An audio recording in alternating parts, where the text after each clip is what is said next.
see the shock on her face. I'll start with Matthew. Now, do you think that was, of course, it's a law already that has been passed, and that's why they are doing that. But do you think it is fair?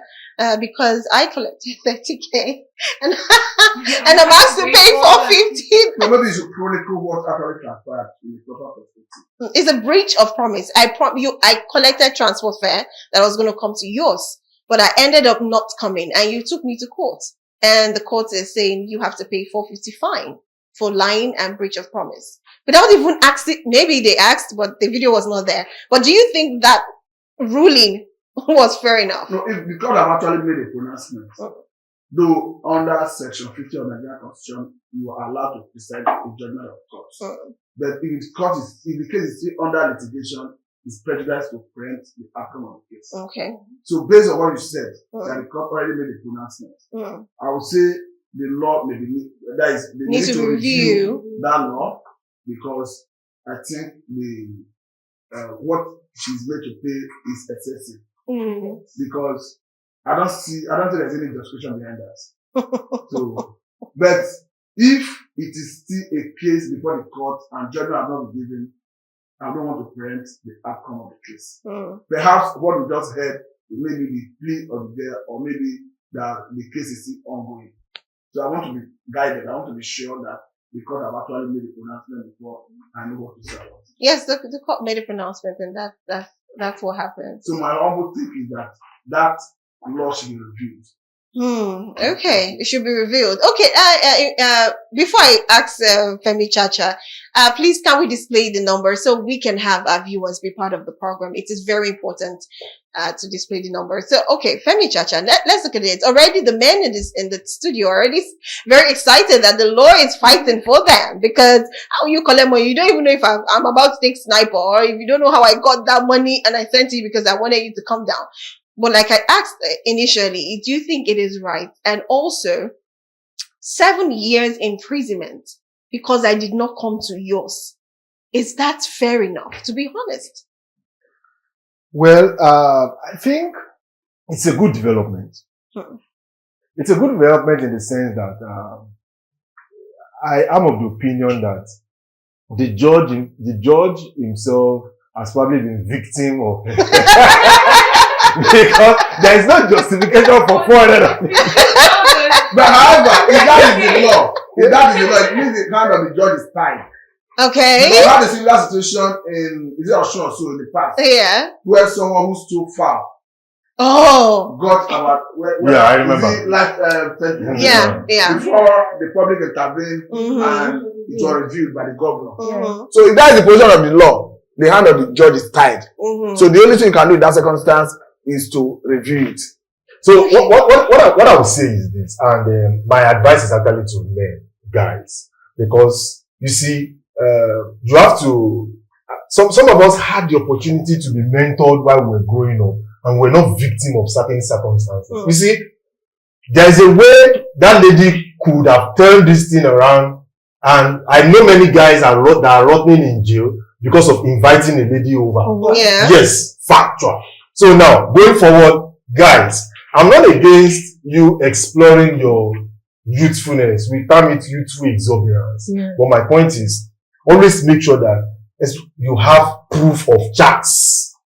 That one, you invited the lady over and she voluntarily obliged to come over. You must establish that and take screenshot of, most especially because most of them now use disappearing message. You have to take screenshot of that. That's number one. Number two, when she visits, you have to be able to also take, welcome, and make her respond.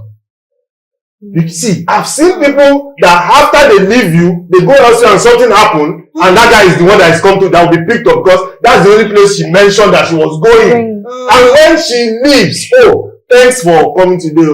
I was able to drop you off, and so you are living. It's called digital footprints. Yeah. You're living right now, or you've just left. I wish you safety, and respond. Call her to make sure that she responds immediately. Then again, when she now arrives, because most of them, even when you give them money to call you, they will not even call you. They will not call again. Even though it is now an offense, it's 2 years imprisonment if you record calls without the person's consent. It's also part of this part leading to this 7 years and 450 whatever. It's part of it because I had to, when you sent it, I had to speak to some of my friends in the legal profession too. So you can't record your conversation, but chats are proof. So hope you arrive safely. Please kindly let me know so that when somebody wants to bring up a case of rape against you, there's no way you rape someone and you had a conversation before, when the person arrived, when the person was leaving, all of that is a proof that there was nothing like rape. Because most of them I've seen situations on social media where after 2 years, I'm talking after 2 years or 3 years, a lady will now wake up and say, because that guy is now making it, you know, say, so then you raped. And people become defensive. Although I'm not supposed to ask a question, but I just want clarity on it. You said recording of calls without the consent of the other party is wrong. It's criminal. How about the person coming out and looking at for rape? Okay. Do you think recording a conversation while you're with the person is also a criminal? You have to just mention it in the recording that I will. Can I take this down as a? But you have to just find a way to mention it. Yeah. Okay. Even if the person says no, you have mentioned it that you are doing it. The person knows. So if the person now insists that it's not going to talk, they will know that. Then you cannot shut it down. But you have to prove that you wanted to record whatever, but the person refused. So there's now an intention to why the person refused. So if you're able to establish that is an intention. Very and even at that, you understand that even in the case of police. When they don't want to take your statement, they cannot even do it without the presence of your lawyer. You understand? Yeah. If you remember the last time we had issue of Shore, he decided to remain silent. And the police knew that he had a right to be silent. So in that circumstance, they were in a dilemma. Keeping him was an issue. Releasing him, they were not comfortable. So I think in most of all these issues, there's always need for the government to review most of all these laws once we notice lacuna of this nature. But however, just like we said, if that is the position of the law, the hand of the judge is tied. He could not do otherwise. But he needs review. So looking at this from another angle, right? I think we need to talk to our ladies to be very, very careful. 1.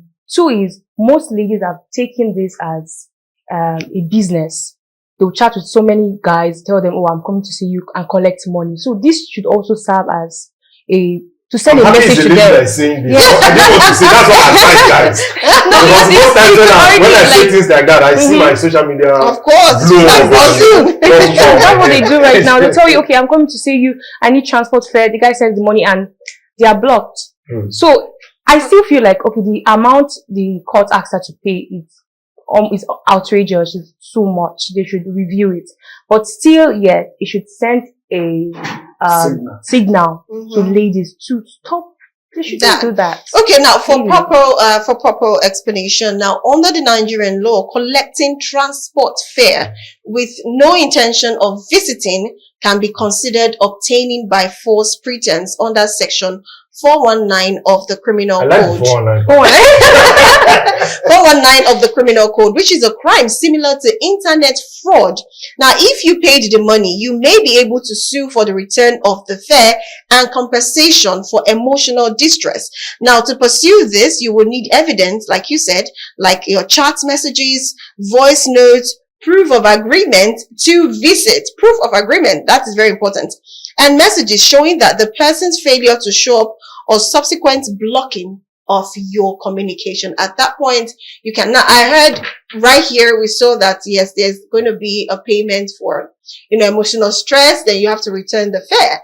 But returning the fare and emotional stress, does it add up to 450K? It's outrageous. No, that's the wrong one. Who quantified the emotional trauma? So who quantified it?